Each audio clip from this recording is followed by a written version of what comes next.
Isang dasal para sa aking buong pamilya. Panginoon, maraming salamat sa aking pamilya. Maraming salamat at lagi silang andyan. Sila po ang aking inspirasyon, ang aking lakas.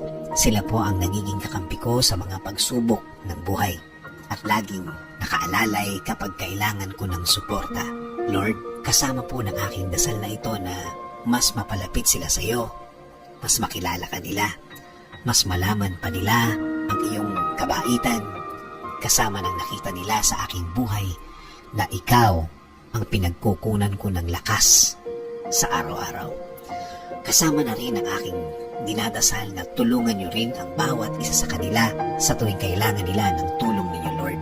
Tulad na lang ng pagtulong na ginagawa mo para sa akin. Every time na kailangan ko po ng tulong niyo, palagi niyo silang samahan at protektahan sa lahat ng oras.